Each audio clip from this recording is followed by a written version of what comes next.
Alright, hello again. This is Jeff Scott of Rankin Technical College, and I've started to write some programs for Java for the Tony Gaddis starting out with Java Early Objects 5th edition text, and I've done some programs for Chapter 1 and for Chapter 2. Alright, and plus a Hello World example. What I'm going to do is grab my program for Chapter 2, and I'm going to copy it to the clipboard, and then I'm going to start a new program. But for right now, I'm going to skip Chapter 3 because those programs are written a little differently, because that's the first time that we've looked at classes. So I will do that one, but just not right now. Instead, I'm going to do a project. I'm going to name this Chapter 04-Payroll, and click Finish. And right mouse click on here, new class, and we've been calling it payroll, so I'm going to continue to do that. And I'm just going to copy in what I had from here before. So alright, so now I've got the stuff in here that we had before. Alright, and that's good. But I'm going to add a couple things in here. Alright, first thing I'm going to add here, so this is I guess this will be a fourth payroll program. It'll demonstrate show input dialog, show message dialog,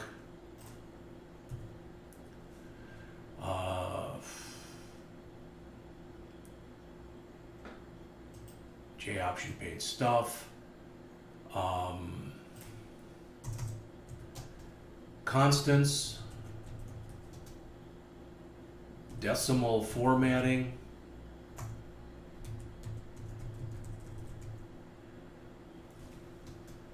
and if-else statements.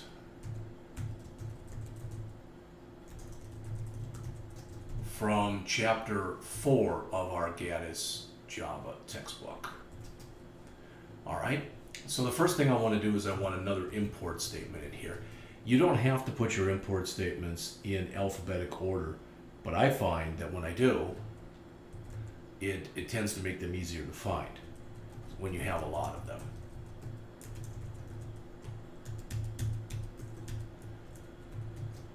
So this is used to format numeric answers. Okay, so that's the first thing. Alright, we still want our first name, our last name, our input string. We can still keep that output string in there, that's fine. Our hours, our rate, and our gross. So there's nothing new there. But I am going to come in here and I'm going to create a new one of these decimal format objects.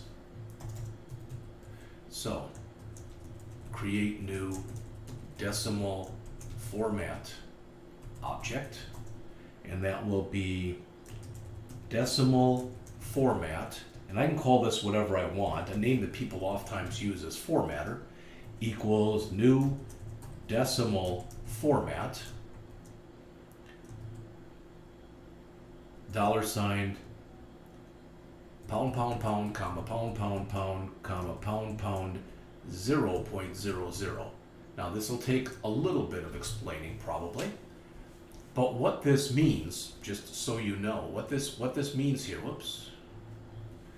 what this means here is I want the system to add the $sign for me, and the biggest number I expect to have is 999 million, that's the first 3 pound signs, 999,000, that's the second 3 pound signs, 999, okay, 0.99.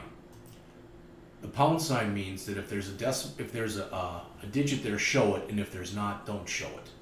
If for some reason we had a number in there that was less than $1, this would show the 0.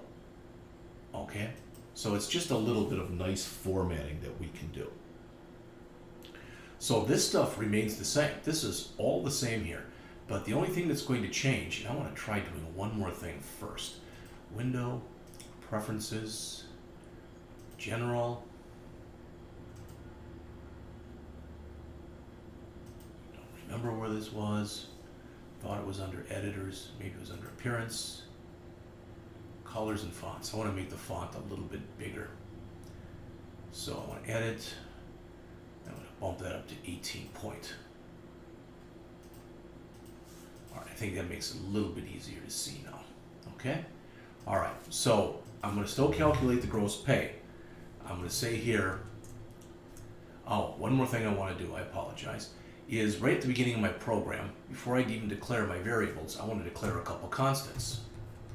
So declare program constants. Constants are values that will not change, cannot change throughout the life of the program. So we've got here final double max non-OT equal 40. And what that is that's the most hours somebody can work without getting any overtime. All right? So that's most hours employee can work without getting any overtime. All right? I'm going to also have a final double OT rate, and I'm going to set that equal to 1.5, so time and a half. Overtime rate, and again, time and 1/2. Now, quite often when people create constants like this, they don't put them inside of main.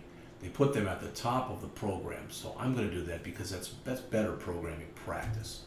So I'm going to put those literally before our main. So right there. But I'm also going to put the word static before them. Oops. Static. Tick. And also I'm going to say that they're private. We're going to get into all this stuff in later chapters, so please don't let it concern you that much right now. All right, so that's what we have. Move these over a tad.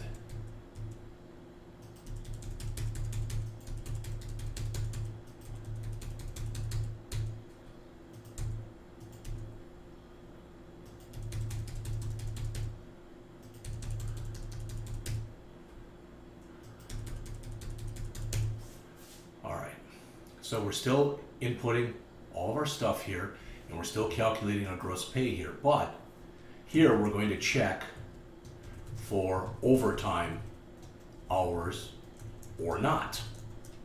All right, so if the hours are less than or equal to max non-OT, in other words, what that's saying in English is, did employee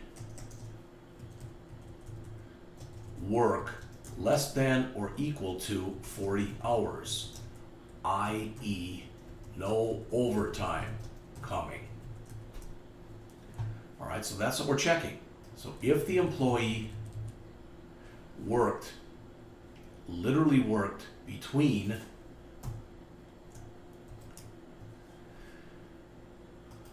or any hours less than or equal to 40, they have no overtime coming. Okay, and as I have been doing previously, I'm going to do a begin and an end here.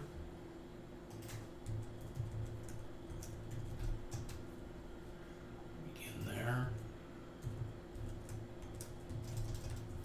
All right, so again, that means they have no overtime coming. Otherwise, they have overtime coming. So the calculation gets a little bit ugly, but it's fine. I could have broken it up, but I just did it all together. So I'm going to put another, we'll put another comment here. Employee has some overtime pay coming. So if the if is true, there's no overtime. If the else is true, they have to have some overtime. So now we have to figure out how much overtime they have coming. So the gross is equal to, and I've already warned you, this is a little bit ugly. Okay, so the gross is, where am I? The gross is equal to right here, and I tend to use a lot of parentheses to make sure that things are done in the order I want them to be done. rate, which is what they make, times max non-OT. So in other words, that's the 40 hours that they worked. Okay, so that's their pay for their regular time. Then we have to add to that the hours that they worked minus that 40 or minus max non-OT.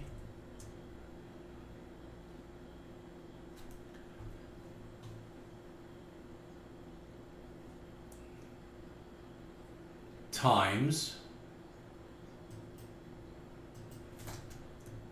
their pay rate times their overtime rate.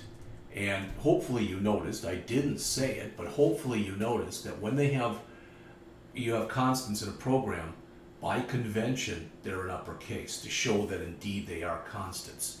You don't have to do that. Please listen, you do not have to do that, but most of the time people do it. All right, now, what changes down here is I want the, for the rate and for the gross, those are both dollar figures. I don't want to have to put in a dollar sign. So I'm not going to. I'm going to remove the dollar sign from there. But now I want to make sure that it's formatted. So I'm going to say here, formatter, which is the name of my format object, dot format. And then I have to say what I want it to format. So I want it here to format the rate. Okay, and then here, that's formatter, not formatters. Okay, so here I want to say formatter dot format gross. Now, if this confuses you, let me run the program and we'll see if it makes sense to you. All right, and after we run the program, then we'll come back and we'll take a look at the code because I'm finished. Just being a little aesthetic here and lining up some stuff. All right, I can do the same thing that we had down here. So I can grab the rate.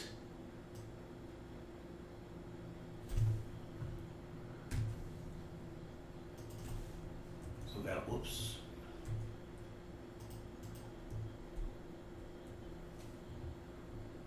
And I can grab the one down here for gross.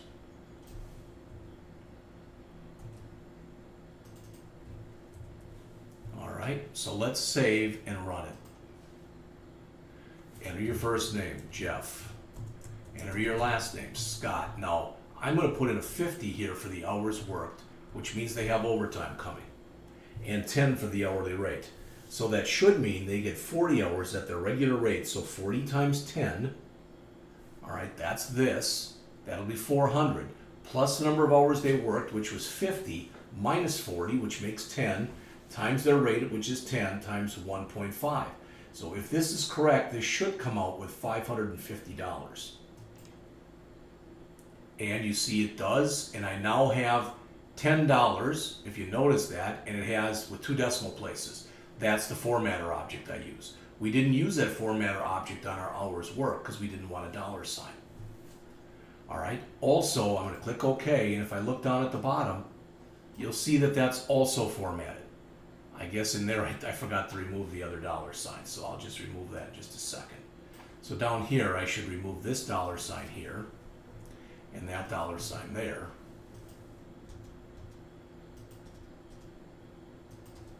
All right, let's run it one more time, and this time let's get a number where we can see if we can see some commas.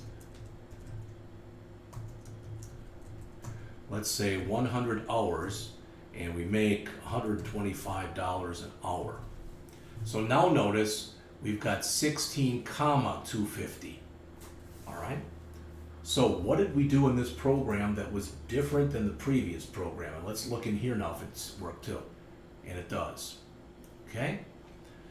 So, and that should change from program inputs now to program outputs, because that's what it is. All right.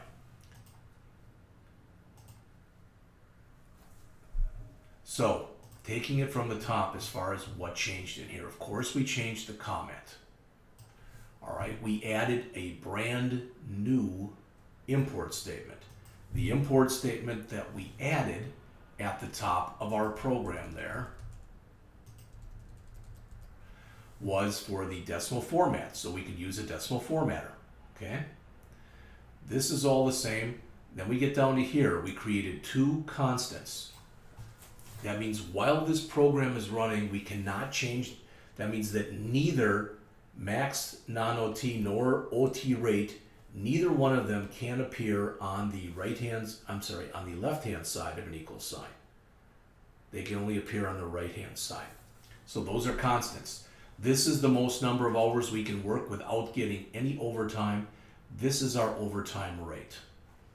All right, this stuff was exactly the same as what we had before. We created a new decimal format object. And just to show you, I'm going to put it here, create new decimal format objects. All right, and I'm going to make two of these. All right, the second one I'm just going to call formatter2, which is a stupid name. But I'm going to use it anyway because it's fun. All right, and this time I'm going to just put it down so there's no dollar sign. Okay, that's the only difference between these, is there's no dollar sign. Now where we format it, I'm going to format the hours.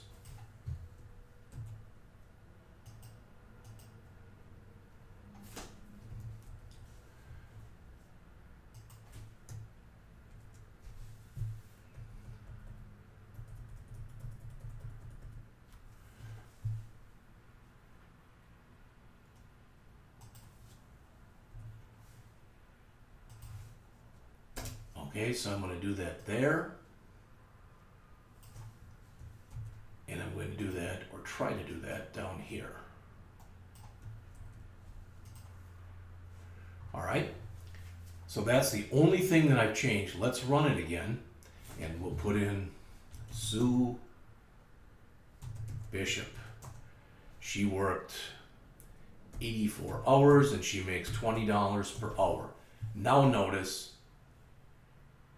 because I used formatter and not formatter2, so the hours worked should not have a dollar sign, but they should say formatter2.format for hours. Sorry. So formatter2.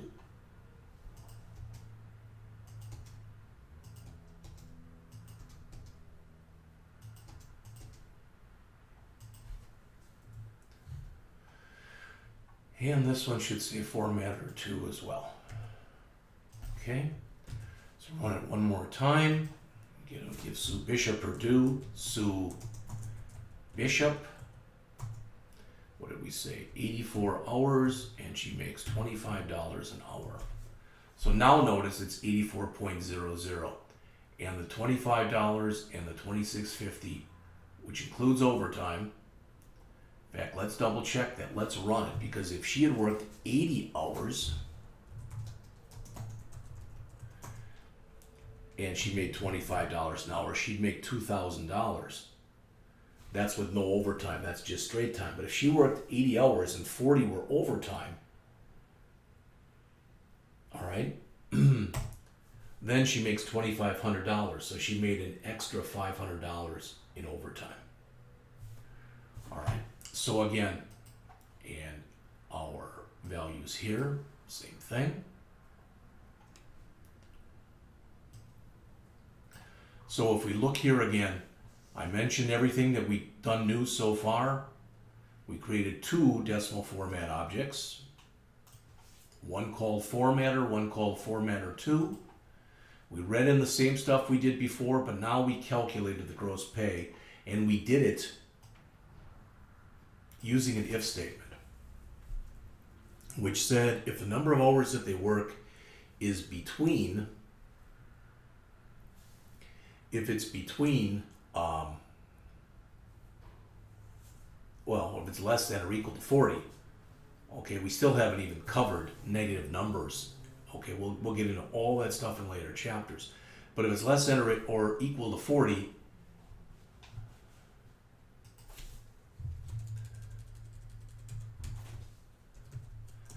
that means it's straight time gross pay calculation. All right, otherwise they have overtime coming, so we're figuring out the overtime there. and we're printing it out, and we formatted our hours worked, our hourly rate, and our gross pay in both of these. Hopefully that made sense to you. I'm going to again save all this, and I'm going to come in here and I want to save my changes. I want to close all, so I want to close my project on. I think it was closed already, so I want to do a file, new Java project. This one will be called Chapter 03-Payroll. Click Finish. There it is. Right mouse click on it. New class. Again, it will be Payroll. All right, this one will be quite a bit different from what we had before. All right, so I'm going to finish here. And for now, even though I'm going to end up changing a lot of this file, I'm just going to paste in the old one. All right, so I'm going to save what I have, and I'm going to stop my taping.